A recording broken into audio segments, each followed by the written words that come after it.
Assalamualaikum sahabat bidan, bagaimana kabar kalian? Semoga baik-baik saja ya. Kembali lagi bersama aku, Hidayati Fadila, Sarjana Terapan Kebidanan di YouTube channel Bu Bisa Indonesia. Buat sahabat bidan yang baru gabung di channel ini, selamat datang. Buat sahabat bidan yang udah setia dengan channel ini, terima kasih banyak ya guys. Semoga video dari aku bisa bermanfaat buat kalian semua. Sesuai judulnya, kita akan sama-sama membahas bocoran soal Ukom Bidan tahun 2021. Buat sahabat bidan yang sekarang sedang berjuang untuk lulus Ukom, yuk mari kumpul di sini, kita belajar sama-sama dan kita bahas sama-sama soal Ukomnya. Oke, tanpa basa-basi, langsung aja kita ke soalnya.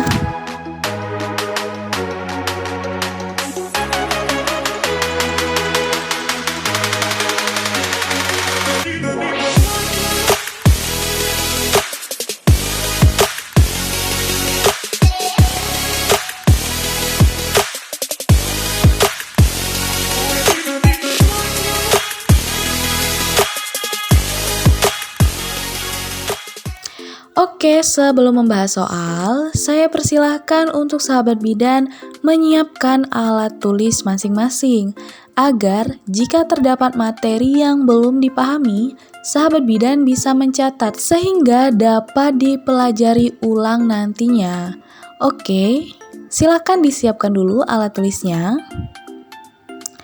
Jika sudah, mari kita mulai untuk soal yang pertama.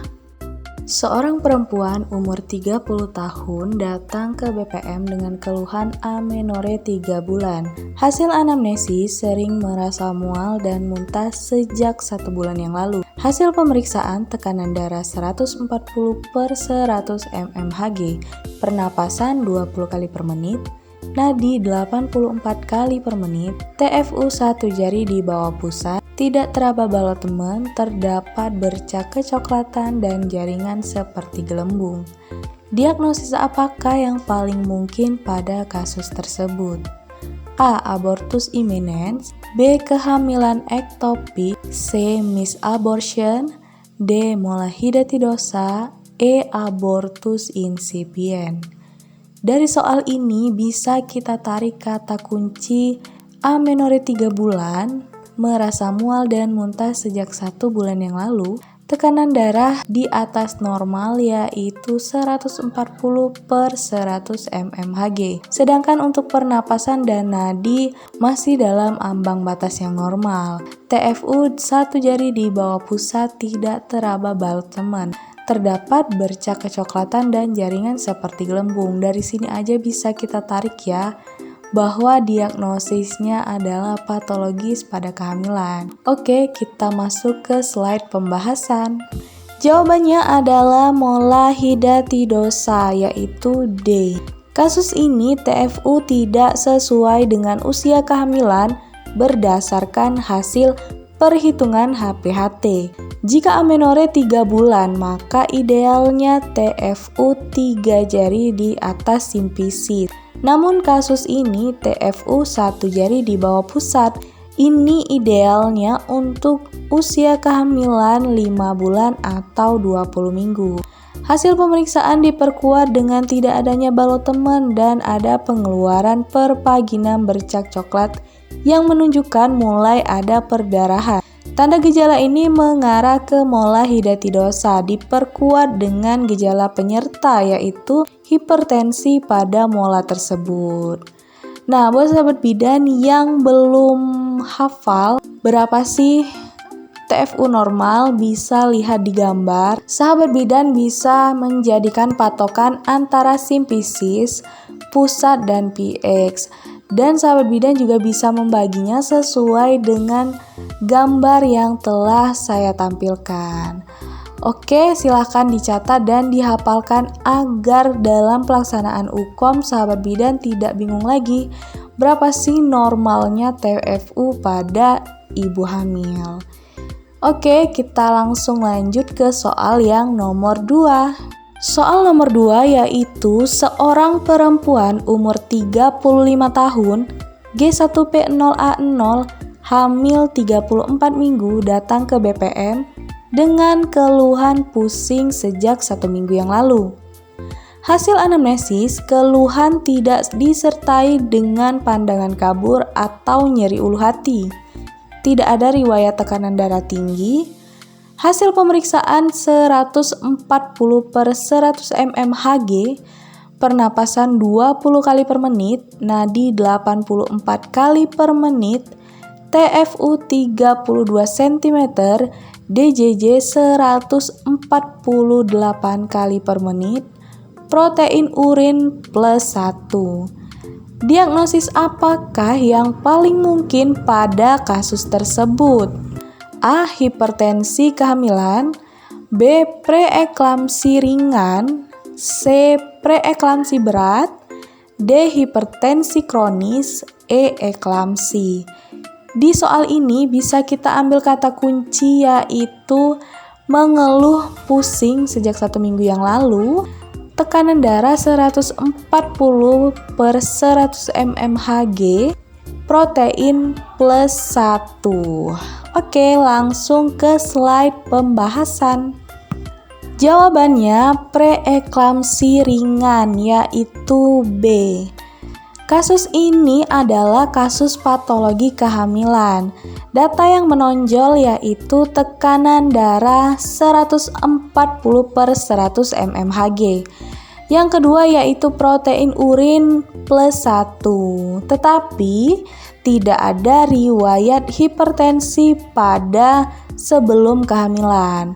Apabila seorang bumil tidak ada riwayat hipertensi tetapi hasil tekanan darah sistol 140 per diastol lebih dari 90 mmHg, maka diagnosisnya adalah preeklamsi ringan. Sedangkan apabila terdapat riwayat hipertensi, maka diagnosisnya adalah hipertensi kronis. Apabila ibu hamil mengalami hipertensi pada saat usia kehamilan di bawah 20 minggu, maka diagnosisnya adalah hipertensi dalam kehamilan. Dan selanjutnya, tekanan darah tidak kurang dari 160/110 plus protein urin plus. Diagnosisnya adalah preeklamsi berat. Dan yang terakhir, eklamsi, yaitu preeklamsi berat dan terjadi kejang-kejang. Oke, dari penjelasan ini cukup singkat, padat dan jelas ya. Bagaimana cara membedakan antara hipertensi kronis, hipertensi dalam kehamilan, preeklamsi berat, eklamsi, dan preeklamsi ringan. Langsung aja kita ke soal yang nomor 3. Seorang perempuan umur 30 tahun, G2P1A0, hamil 32 minggu, datang ke BPM dengan keluhan merasa sesak sejak 1 minggu yang lalu. Hasil anamnesis merasa penuh di bagian atas. Hasil pemeriksaan tekanan darah 120/80 mmHg, pernapasan 20 kali per menit, nadi 84 kali per menit, TFU 30 cm, bagian pundus teraba bulat, keras, melenting, dan pada bagian bawah teraba bulat, lunak, kurang melenting. DJJ 140 kali per menit, terdengar jelas di atas pusat. Rencana asuhan apakah yang paling tepat dianjurkan pada kasus tersebut? Oke, kita tarik kata kuncinya dulu ya. Di sini seorang perempuan merasa sesak sejak 1 minggu yang lalu. Dan hasil yang paling menonjol yaitu TFU 30 cm, bagian pundus teraba bulat, keras melenting, sedangkan pada bagian bawah teraba bulat, lunak, kurang melenting. DJJ terdengar jelas di atas pusat. Berarti ini adalah malposisi pada janin. Dari diagnosis yang dapat kita tarik, Apa sih asuhan yang paling tepat yang dapat dianjurkan pada kasus tersebut? A. Berjalan santai. B. Posisi Trendelenburg. C. Gerakan Nices. D. Gerakan dorsal recumbent. E. Sering menyapu dengan sapu yang pendek. Oke, langsung aja kita ke pembahasannya. Jawabannya adalah gerakan Nices, yaitu C. Dalam kasus tersebut, seorang ibu hamil mengarah ke kehamilan posisi sungsang atau malposisi. Maka asuhan yang diberikan yaitu menganjurkan ibu hamil untuk melakukan gerakan Nices. Hukum akomodasi dan gravitasi akan terfasilitasi dengan baik sehingga bokong yang besar akan menempati rongga yang luas dan kepala yang berat akan berada di bawah mendekati gravitasi bumi. Sedangkan jawaban yang lain kurang tepat dapat memfasilitasi dua hukum tersebut. Oke, udah mengerti ya? Kita langsung aja lanjut ke soal yang berikutnya. Seorang perempuan umur 35 tahun, G4, P3, A0, hamil 24 minggu, datang ke RS dengan mengeluh keluar darah merah segar dari kemaluan sejak 1 jam yang lalu.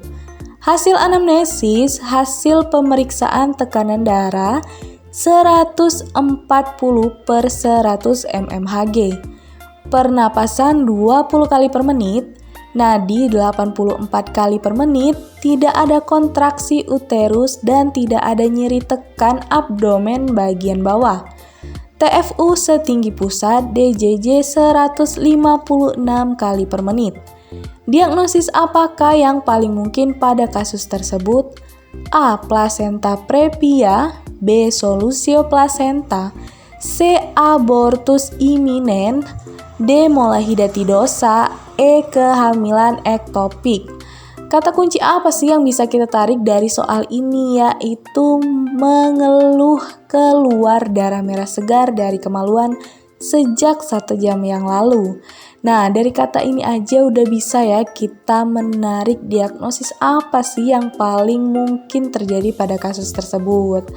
Oke, langsung aja kita ke slide pembahasan. Jawabannya yaitu placenta previa. Berdasarkan data fokus yang ada, kehamilan trimester 2 maka adanya pengeluaran darah merah segar, bukan kehitaman dari kemaluan dengan tanpa kontraksi dan tidak nyeri, merupakan data fokus yang mengarah pada kasus placenta previa.